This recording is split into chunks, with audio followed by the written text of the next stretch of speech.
ప్రభునందు ప్రియులారా, చేరి వచ్చిన మీ అందరికీ ప్రభు పేరిట వందనాలు చెల్లిస్తా ఉన్నాను. సజీవులు సజీవులే కదా ఆయనను స్తుతించుదురు అనే మాటను అనుసరించి దేవుడు మనందరినీ సజీవుల జాబితాలో ఉంచి మరి యొక్క నూతన సంవత్సరాన్ని అడ్వెంట్ను గృహాల పండుగను జరిపించుకోవడానికి ప్రభు ఎంతో కృప చూపించారు. మనందరికీ ఈ అవకాశం ఇచ్చి దేవుణ్ణి మహిమపరచడానికి ఆయన ఇచ్చిన అవకాశాన్ని బట్టి ప్రభుకు వందనాలు చెల్లిస్తా ఉన్నాను. చేరి వచ్చిన మీ అందరికీ కూడా ప్రభు నామంలో వందనాలు. మరి మొట్టమొదటిగా మనం చదువుకున్న వాక్య భాగాలన్నీ గమనించినట్లయితే అక్కడ దేవుడు తన ప్రజలతో చేసిన నిబంధన జ్ఞాపకం చేసుకోవచ్చు. ఎందుకంటే ఆయనను ఎరిగి ఉన్న మనం అందరం కూడా ఏం చేస్తున్నామంటే దినదినము ఆయనను వ్యతిరేకిస్తూనే ఉన్నాం. అయితే అలాంటి పరిస్థితుల్లో ప్రతి వ్యక్తిని పరిశీలనగా ఆయన చూస్తూ ఆయన మనకి ఒక నిబంధన అంటూ చేశారు. దానిలో భాగంగానే మనమందరము కూడా రక్షణలోనికి వెళ్ళడానికి ఆయన సహాయం చేస్తా ఉన్నారు. మరి ముఖ్యంగా ఈరోజు గృహముల పండుగను జరుపుకోవడానికి ప్రభు కృప చూపిస్తారు. అయితే అడ్వెంట్లో మొదటి వారంగా కూడా మనం జరిపించుకోవడానికి దేవుడు మనకి సమయాన్ని అనుగ్రహించారు. అడ్వెంట్ అంటే మీనింగ్ ఏమిటంటే కమ్ అంటే ఆయన వచ్చారు. ఆయన వచ్చిన దినము మొదలుకొని ఈ నిమిషం వరకు ప్రభువు చేసిన కార్యాలన్నీ కూడా మనం జ్ఞాపకం చేసుకుంటుంటే ఆయన మన కొరకు చేసిన రక్షణ కార్యాన్ని దానంతటినీ తలపోసుకుంటూ ఆయన మన కొరకు జన్మించి మనకు మాదిరి నుంచి మరలా ఆయనను అంగీకరించిన తరువాత మనమందరం కూడా విశ్వాసాన్ని చేపట్టి ఆయనలో ఎదగడానికి ప్రభు కృప చూపిస్తా ఉన్నారు. మనం చూసినట్లయితే అడ్వెంట్ అంటే కమింగ్ లేదా అరైవల్ డిపార్చర్స్ అనేవి ఎయిర్పోర్ట్ లో మనకి ఉండడం చూస్తూ ఉంటాం. ఏంటి అరైవల్ అంటే ఆయన ఒక దాని కొరకు ఒక ప్రణాళికను మన ఎడల కలిగి మనకి ఈ లోకానికి వచ్చి మనల్ని ఈ పాపపు ఊబిలో నుండి పైకి లేవనెత్తి మనందరం కూడా మరలా పరలోక రాజ్య వారసత్వాన్ని సంపాదించుకోవడానికి ఆయన మనకి మాదిరిని ఉంచినట్లు చూస్తా ఉన్నాం. మనం గమనించినట్లయితే ఆయన ఎందు నిమిత్తమై వచ్చారు అనేది ఆలోచిస్తే మనమందరం కూడా త్రోవ తప్పిపోయిన గొర్రెల వలె ఉంటా ఉన్నాం. ఆయన మనం చూసినప్పుడు ఎవరినో ధనవంతుల దగ్గర కాదు కానీ ఎవరో ఎడ్యుకేటెడ్ దగ్గర కాదు కానీ ఏమీ లేని పేదవారిని ఆయన ఆశ్రయించి వారి గర్భాన్ని ఉదయించడానికి ఇష్టపడినట్టు చూస్తా ఉన్నాం. మనం అడ్వెంట్ లో చేస్తున్న పని ఏమిటంటే ఆయన రాకను జ్ఞాపకం చేసుకుంటా ఉన్నాం. మనం ఈ అడ్వెంట్ని రెండు విషయాలుగా ధ్యానం చేస్తూ ఉంటాం. ద ఫస్ట్ అడ్వెంట్ ఆయన వచ్చిన రోజును, ఆయన పుట్టిన దినాన్ని జ్ఞాపకం చేసుకుంటా ఉంటాం. సాధారణంగా మనము అడ్వెంట్ దినాల్లోకి వచ్చినప్పుడు మనం చేయవలసిన పని ఏమిటంటే ఆయన ఎందుకు వచ్చారు, మనకి ఏమి అనుగ్రహించడానికి వచ్చారు అనే విషయాన్ని ధ్యానం చేస్తూ ఉండాలి. ఏదో మొక్కుబడిగా కాదు కానీ నామకార్థ క్రైస్తవులుగా కాదు కానీ మనం పరిపూర్ణమైన హృదయంతో ఆయనను ఆరాధించాలి అని దేవుడు మన ఎడల ఉద్దేశం కలిగి ఉన్నారు. మనకున్నది మనం అనుభవిస్తున్నాము అంటే ఆయన ఇవ్వడం ద్వారానే మనకి ఇవన్నీ కలిగాయి. మరి ఇవన్నీ దయచేసిన దేవుణ్ణి మనం వ్యతిరేకిస్తా ఉన్నాం. ఎందుకంటే మనలో అపవాది దేవుని కంటే ఎక్కువ చోటు చేసుకుంటా ఉంది. దాని ద్వారా మనం దేవుని దగ్గర నిర్లక్ష్య స్వభావాన్ని చూపిస్తా ఉన్నాం. ఆయన 2000 సంవత్సరాల క్రితమే మన కొరకు జన్మించి మనల్ని ఈ విధంగా ఉండాలి, మీరు ఇలాగ ఉంటే పరలోక రాజ్య వారసత్వాన్ని సంపాదించుకుంటారు అని మాదిరి ఉంచి వెళ్ళినట్టుగా చూస్తా ఉన్నాము. The first advent of Jesus Christ, the second advent Jesus Christ. ఈ రెండు కూడా దేవుడు మనల్ని పరలోక రాజ్య వారసులను చేయడానికి మాత్రమే చేసిన కార్యంగా మనకి అర్థమవుతా ఉంది. ఫస్ట్ కమింగ్ జరిగింది. అయితే దానిలో ప్రాముఖ్యత ఏమిటంటే ఆయన ఏ కార్యాన్ని అయితే మనకి రక్షణ కార్యంగా చూపించారో దానిని మనం నిర్లక్ష్యం చేయకుండా మనం పొందుకున్న ఈ రక్షణను మనము కలిగి ఉన్న విశ్వాసాన్ని బలంగా చేత పట్టుకుని ఆయన రెండవ రాకడలో రాబోయే టైంకి సిద్ధపాటు కలిగి ఉండాలి అనేది ఇప్పుడు మరలా ఆయన జ్ఞాపకం చేస్తా ఉన్నారు. ఆయన చేసిన రక్షణ కార్యాన్ని మళ్ళా మనం రిపీట్ చేసుకుంటూ రెండవ రాకడలో మనం ఎత్తబడే గుంపులో చేర్చబడే విధంగా ఉండాలి అని మనకి ఇక్కడ లేఖన భాగాలు గుర్తు చేస్తా ఉన్నాయి. యేసయ్య రెండవ రాకడలో రాబోతా ఉన్నారు. అయితే ఆయన రెండవ రాకడలో మనల్ని రూలింగ్ చేయడానికి వస్తా ఉన్నారు. మొదటి రాకడలో మనల్ని రక్షణలోనికి నడిపించడానికి వచ్చారు. పాపం నుండి విడుదల కలుగజేసి అంధకారమయంగా ఉన్న జీవితాలను తొలగించి వెలుగు నింపి మనల్ని నడిపించిన విధానం అయితే ఈ రెండవ రాకడలో ఆయన రూలింగ్ చేయడానికి వచ్చి మనలందరినీ కూడా మరలా ఆయన సంఘంలో ఎత్తబడే గుంపులో చేర్చబడే విధంగా సిద్ధపాటు కలిగి ఉండాలి అనే విషయాన్ని జ్ఞాపకం చేసుకుంటూ ఉండాలి. అయితే మనం జీవిస్తున్నాము, వస్తున్నాము, వెళ్తున్నాము అంటే సరిపోదు. మనం చేత పట్టిన విశ్వాసాన్ని అంతం వరకు కాపాడుకుంటా ఉండాలి.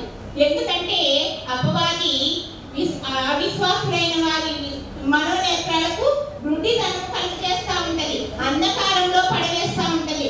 అటువంటి అంధకారంలో మనము జారి పడకుండా ఉండాలి అంటే వాక్యాన్ని ఎత్తిపెట్టి ప్రార్థన చేసి, నాయన మీరు నా కొరకు ఈ వాగ్దానం ఇచ్చారు, అలా నన్ను నడిపించండి నాయన అని ప్రభువును మనం సహాయం కోరుకుంటా ఉండాలి. ఈ అడ్వెంట్ నెల అంటే nothing but it is the month of preparing అంటే మనం అందరం కూడా క్రిస్మస్ లో క్రీస్తును ఆరాధించే వారంగా ఉంటూ ఆయనను సంపూర్ణంగా మనం అంగీకరించినప్పుడు మన హృదయాలను సిద్ధపరచుకుంటున్నాము అనే విషయాన్ని గుర్తు చేసుకుంటా ఉండాలి.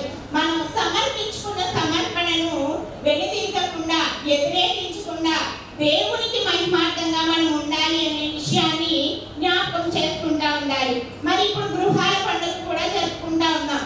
గృహాల పండుగ ఎందుకు జరుపుకుంటున్నాము, దాని ఉద్దేశము ఏమిటి అంటే మన క్రైస్తవ కుటుంబాన్ని గురించి ఆలోచన చేస్తే మనం అందరం కూడా విశ్వాసంగా దేవుల్లో ముందుకు సాగుతున్నాము అంటే ఒక భక్తి గల విశ్వాస కుటుంబంగా మనం ఎదుటి వారికి కనపరుస్తూ ఉంటాం. అయితే వారు ఎదుటి వారు ఏమనుకుంటారు, దేవుడిని అంగీకరించిన వారు అన్యజనులైన వారు ఏమని సాక్ష్యం చెప్తారంటే వీరిలో ఒక ప్రత్యేకత అంటూ కనిపిస్తా ఉంది అనుకుంటా ఉంటారు. మరి ఆ ప్రత్యేకతను మనం కాపాడుకుంటా ఉండాలి. మనమందరం కూడా మరి రెండవ రాకడకు సిద్ధపడడానికి ఈ మన గృహస్థ జీవితాన్ని లేకుంటే కుటుంబ జీవితాన్ని దేవుడు మనకి మాదిరిగా ఇచ్చారు. ఎలాగూ అంటే మనమందరం తల్లిదండ్రులం, భార్యాభర్తలం, బిడ్డలం అందరం కలిసి ఉంటాం. సపోజ్ పిల్లలు మొదలుకొని పెద్దవాళ్ళ వరకు అందరికీ కోపం అంటూ వస్తూ ఉంటది. కోపం రాని వ్యక్తి ఎవరు ఉండరు, అందరికీ కోపం అనేది వస్తూ ఉంటది. ఒక కుటుంబం ఉంది అంటే అది తల్లిదండ్రులుగా, భార్యాభర్తలుగా, బిడ్డలుగా ఎవరికైనా కోపం చెలరేగుతూ ఉంటది. అలాంటి సందర్భంలో భర్తగా నీవు, భార్యగా నీవు, ఒక తల్లిగా నీవు, లేకంటే బిడ్డలుగా మీరు ఉన్నట్లయితే వారిలో వచ్చిన కోపాన్ని తగ్గించుకోవడానికి మనం ట్రై చేస్తూ ఉంటాం. అయితే అన్యజనులైన వారు ఈ విషయాన్ని గమనించుకోలేకపోతూ ఉంటారు. ఎందుకంటే వారికి దేవుని యొక్క శక్తి తెలియక. అయితే దేవుని అంగీకరించిన మనం ఏం చేయగలుగుతామంటే మనకి వాక్యం తెలుసు, వాగ్దానాలు తెలుసు. మనకు వచ్చిన కోపాన్ని దేవుడు, పరిశుద్ధాత్మ దేవుడు ఎలా తగ్గిస్తారు అంటే మన కుటుంబంలో ఉన్న వ్యక్తులందరినీ చూపిస్తూ ఉంటారు. మనకి బాధ కలిగినప్పుడు, కోపగించుకున్నప్పుడు ఏం చేస్తాము, మనం కొన్ని పనులు చేయడం మానేస్తూ ఉంటాం. సపోజ్ ఎక్కువ మంది మనలో ఎవరిమైనా సరే చేసే పని ఏమిటంటే భోజనం పైన అలుపుతా ఉంటారు.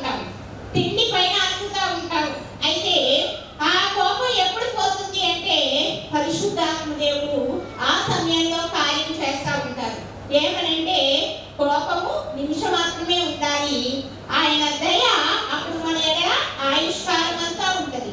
దేవునికి కోపం ఒక నిమిషమే ఉంటది, ఎందుకంటే ఆయన దయామయుడైన దేవుడు. మరి ఆ మాటను బట్టే మనలో ఉన్న కోపాన్ని కూడా మనం తగ్గించుకోవాలి. ఎందుకంటే అప్పుడు దేవుడు ఏం చేస్తారంటే మన కుటుంబస్తులందరినీ మన కళ్ళ ముందు కనిపించేటట్టు చేస్తూ ఉంటారు. అప్పుడు మనలో ఉన్న కోపపు పొరలన్నీ రాలిపోయి వాక్యపు వెలుగులో మనల్ని మనం సరి చేసుకోవడానికి ఈ కుటుంబ వ్యవస్థను దేవుడు మనకి మాదిరిగా ఉంచారు. ఎందుకు అంటే ఈ కోపాన్ని తగ్గించుకొని పరలోక రాజ్య వారసత్వాన్ని సంపాదించుకోవడానికి, ఆయన రాకడలో ఎత్తపడే గుంపులో చేర్చబడే విధంగా ఉండడానికి దేవుడు ఏర్పరిచిన ఒక మెట్టు అని కుటుంబ వ్యవస్థను గుర్తు చేసుకుంటా ఉండాలి.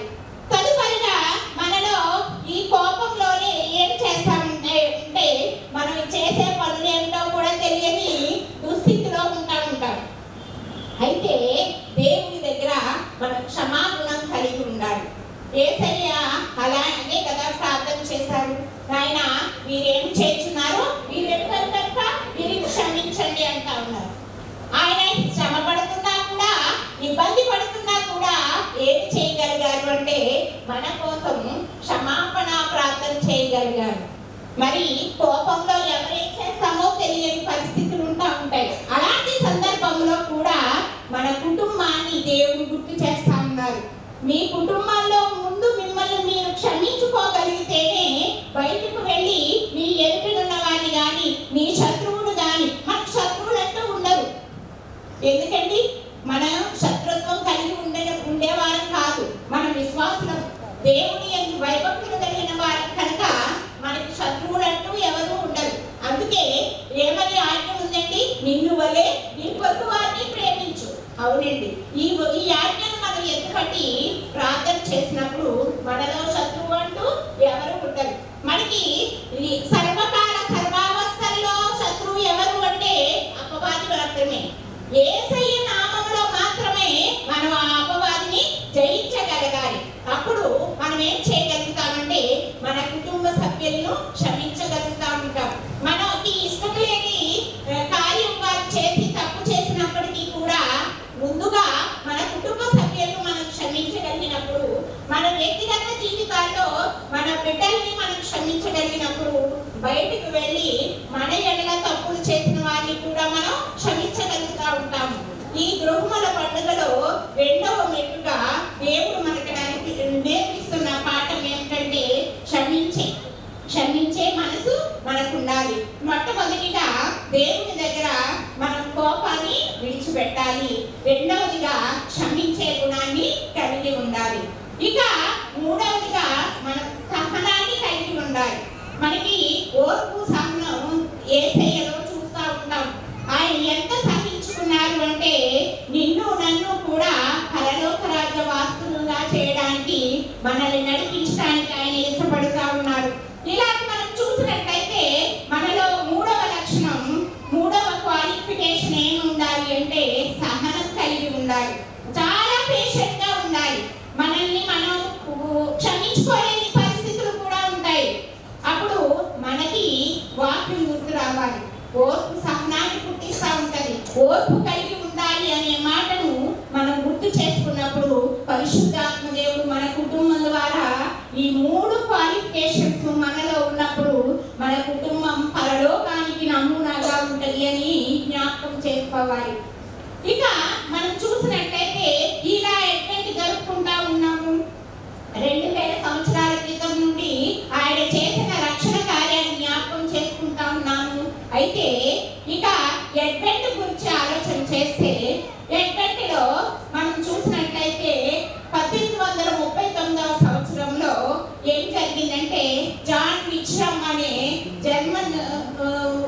జర్మనీలో ఉన్న ఒక లూథరన్ ఎనాలిసిస్ ఏం చేశారంటే తన యొక్క 28వ సంవత్సరంలో తాను వీధి పిల్లలను, అనాథలైన పిల్లలను, నిరుపేదలైన వారిని చూసి చాలా బాధ నుండి ఒక నిర్ణయాన్ని తీసుకున్నారు. దేవుని దగ్గర ఒప్పుకున్నారు, నాయన నాకు బ్రతకడానికి సమస్తాన్ని దయచేశారు, వీరందరి వరకు నేను ఏదో ఒకటి చేయాలి నాయన, వీరందరినీ రక్షణలోనికి నడిపించడానికి నేను ఏదైనా చేయాలి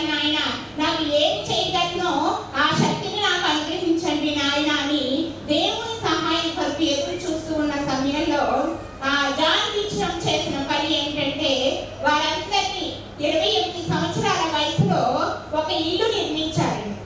ఒక ఇల్లు నిర్మించి అది తన కోసం కాదు నిర్మించుకున్నది. అనాథరైన పిల్లల్ని చేరదీయడానికి, విధవరైన వారిని పోషించడానికి, అలాగే మరి చిన్నపిల్లలు అందరూ స్ట్రీట్స్ లో మరి మాసిపోయిన బట్టలతోనూ మరి ఏ విధమైన సహాయం లేని స్థితిలో వారు దీన స్థితిలో ఉంటూ ఉన్నప్పుడు వారిని ఆదరించడానికి గాను ఒక ఇల్లు నిర్మించి ఆ ఇంటిలో వారందరినీ చేర్చి పోషించడం మొదలు పెట్టారు.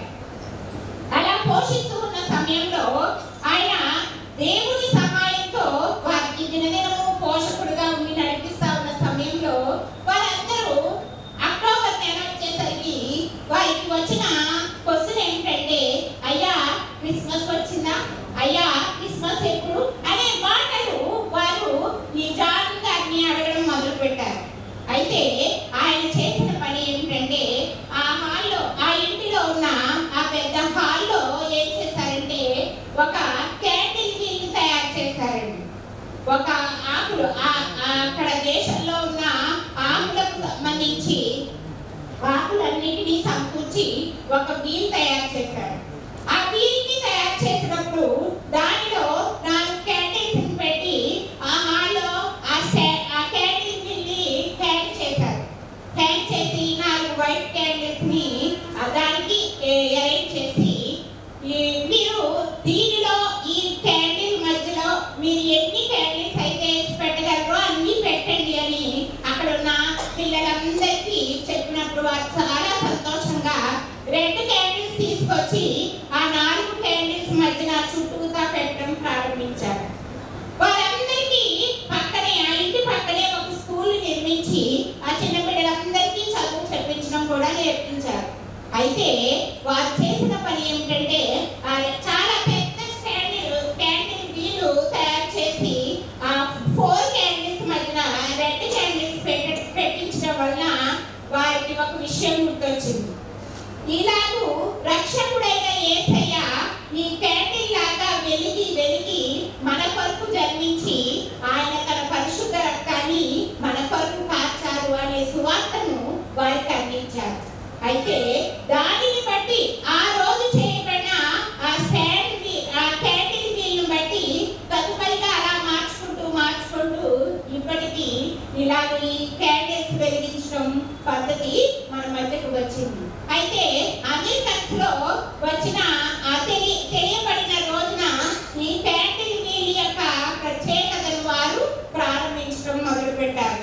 3 పర్పుల్ కలర్స్, ఒక పింక్ కలర్, చివరిగా వైట్ కలర్స్ క్యాండిల్ వెలిగించి ఇవన్నీ కూడా పశ్చాత్తాపానికి, ఓర్పుకు, సహనానికి, యేసయ్య చేసిన రక్షణ కార్యానికి మాదిరిగా ఉన్న క్యాండిల్స్ అనే ఉద్దేశంతో ఆ క్యాండిల్ స్టాండ్ ని ఆ వీల్ని ప్రారంభించడం స్టార్ట్ చేశారు.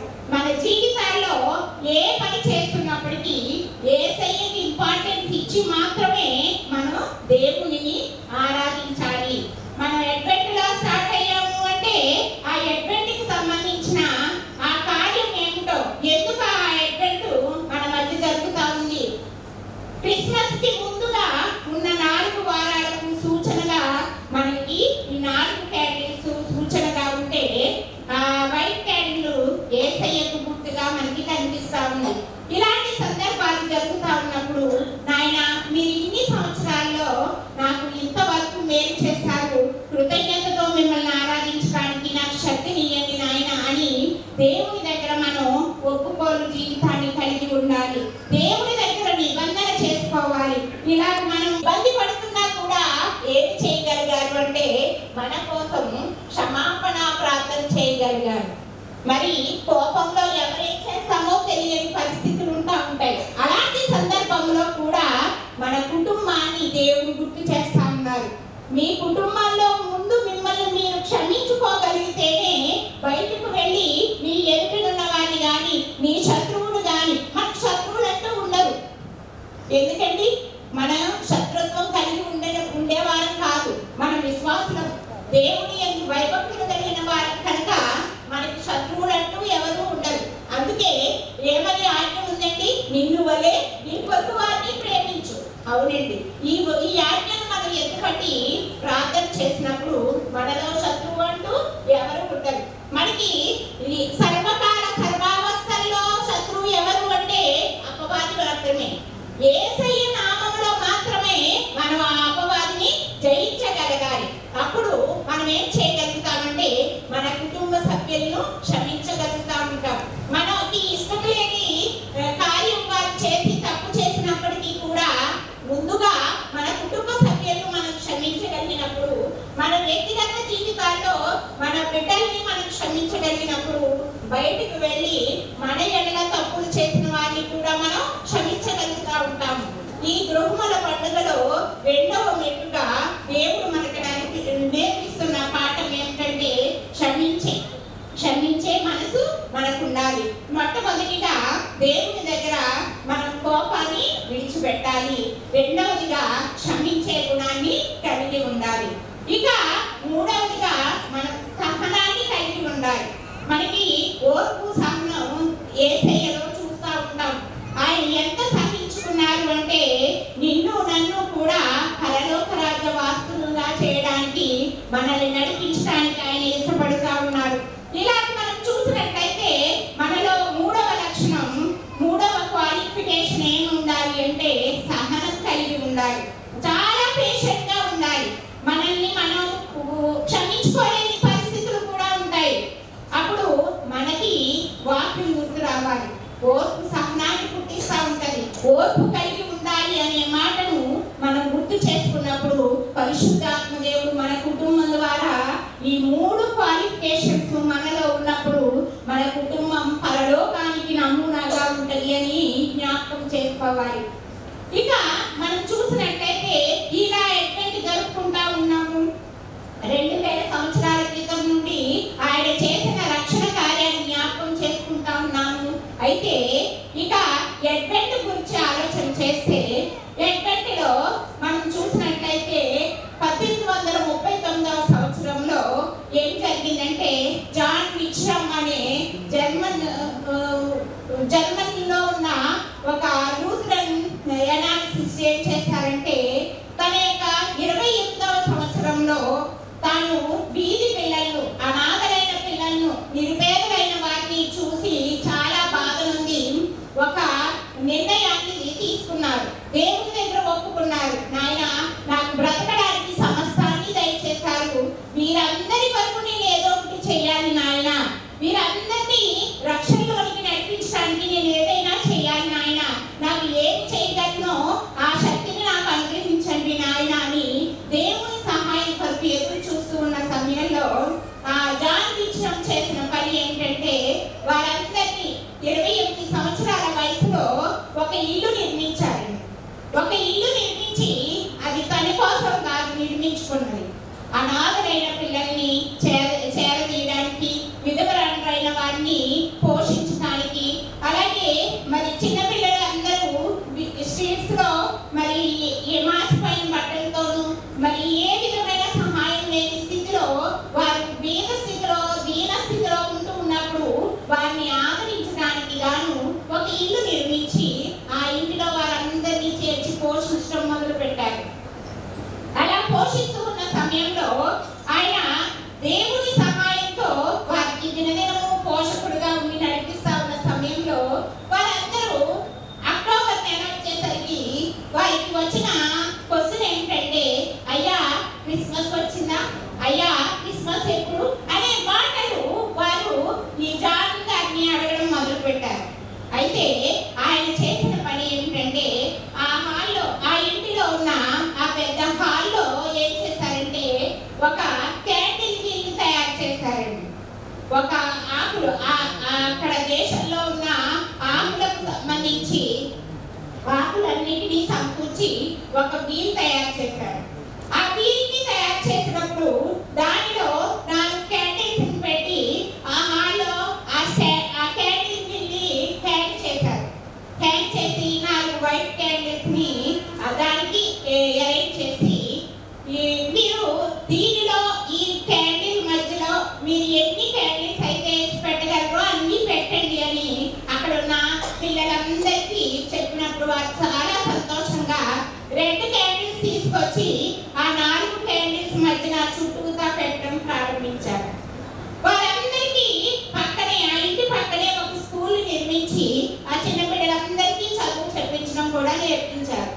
అయితే వారు చేసిన పని ఏమిటంటే చాలా పెద్ద క్యాండిల్ వీలు తయారు చేసి ఆ 4 క్యాండిల్స్ మధ్యన రెడ్ క్యాండిల్స్ పెట్టించడం వలన వారికి ఒక విషయం గుర్తొచ్చింది. ఇలాగూ రక్షకుడైన యేసయ్య ఈ క్యాండిల్ లాగా వెలిగి మన కొరకు జన్మించి ఆయన తన పరిశుద్ధ రక్తాన్ని మన కొరకు కార్చారు అనే సువార్తను వారికి అందించారు. అయితే దానిని బట్టి ఆ రోజు చేయబడిన ఆ క్యాండిల్ వీల్ను బట్టి తదుపరిగా అలా మార్చుకుంటూ ఇప్పటికీ ఇలాగ ఈ క్యాండిల్స్ వెలిగించడం పద్ధతి మన మధ్యకు వచ్చింది. అయితే అమెరికన్స్ లో వచ్చిన తెలియబడిన రోజున ఈ క్యాండిల్ వీల్ యొక్క ప్రత్యేకతను వారు ప్రారంభించడం మొదలుపెట్టారు. 3 పర్పుల్ కలర్స్, ఒక పింక్ కలర్, చివరిగా వైట్ కలర్స్ క్యాండిల్ వెలిగించి ఇవన్నీ కూడా పశ్చాత్తాపానికి, ఓర్పుకు, సహనానికి, యేసయ్య చేసిన రక్షణ కార్యానికి మాదిరిగా ఉన్న క్యాండిల్స్ అనే ఉద్దేశంతో ఆ క్యాండిల్ స్టాండ్ ని ఆ వీల్ని ప్రారంభించడం స్టార్ట్ చేశారు. మన జీవితాల్లో ఏ పని చేస్తున్నప్పటికీ యేసయ్యకి ఇంపార్టెన్స్ ఇచ్చి మాత్రమే మనం దేవునిని ఆరాధించాలి. మనం అడ్వెంట్ లో స్టార్ట్ అయ్యాము అంటే ఆ అడ్వెంట్ కి సంబంధించిన ఆ కార్యం ఏమిటో, ఎందుకు ఆ అడ్వెంట్ మన మధ్య జరుగుతా ఉంది, క్రిస్మస్ కి ముందుగా ఉన్న 4 వారాలకు సూచనగా మనకి ఈ 4 క్యాండిల్స్ సూచనగా ఉంటే ఆ వైట్ క్యాండిల్ యేసయ్యకు గుర్తుగా మనకి కనిపిస్తా ఉన్నాయి. ఇలాంటి సందర్భాలు జరుగుతూ ఉన్నప్పుడు నాయన మీరు ఇన్ని సంవత్సరాల్లో నాకు ఇంతవరకు మేలు చేశారు, కృతజ్ఞతతో మిమ్మల్ని ఆరాధించడానికి నాకు శక్తిని ఇవ్వండి నాయన అని దేవుని దగ్గర మనం ఒప్పుకోలు జీవితాన్ని కలిగి ఉండాలి. దేవుని దగ్గర నిబంధన చేసుకోవాలి. ఇలాగ మనం పలకల మీద రాయబడితే ఇప్పుడు ఆయన మన హృదయం అనే పలకల మీద ఆయన ఆజ్ఞాపిస్తా ఉన్నారు. ఆయన మాటలు మన హృదయాల్లో ఫలించేలాగున మన హృదయం అనే పలకల మీద రాస్తా ఉన్నారు. వాటిని మనం దినదినము ధ్యానం చేస్తూ ఆయన ముందుకు సాగాలి అంటే ఆయనకు సమీపంగా ఉండాలి. అందుకే చూడండి 145వ సంకీర్తన 18వ వచనంలో మాట్లాడుతూ కీర్తనకారుడు అంటా ఉన్నారు కదా, ఆయన సమీపంగా ఉన్న దేవుడు అంటా ఉన్నారు. చూడండి 145వ సంకీర్తన 18వ వచనం, తనకు మొరపెట్టు వారికందరికీ, తనకు నిజంగా మొరపెట్టు వారికందరికీ యెహోవా సమీపంగా ఉన్నాడు అంటా ఉన్నారు. మన హృదయ పలకల మీద ఆయన రాసిన ఆ విశ్వాసాన్ని మనం కాపాడుకోవాలి అంటే మనకు సమీపంగా ఉన్న దేవునిని మనం ఆశ్రయించాలి. ఆ సమీపంగా ఉన్న దేవునికి నిజంగా మొరపెట్టాలి అంటా ఉన్నారు. నీ పైన ఎవరైనా కోపంగా ఉండొచ్చు, నిన్ను విసర్జిస్తా ఉండొచ్చు, నిన్ను వ్యతిరేకిస్తా ఉండొచ్చు, అయినప్పటికీ కూడా నీకు సమీపంగా ఉండి నీ హృదయ పలక మీద నిన్ను నిలబెడుతున్న దేవుని నీవు సమీపించినప్పుడు ఆయన నిన్ను ఆశ్రయంగా ఎదుటి వారికి దీవెనకరంగా చేస్తా ఉన్నారు. అందుకే కీర్తనకారుడు చెప్తా ఉన్నాడు 75వ సంకీర్తన 1వ వచనంలో, దేవా మేము నీకు కృతజ్ఞతాస్తుతులు చెల్లించుచున్నాము, నీవు సమీపంగా ఉన్నావని కృతజ్ఞతాస్తుతులు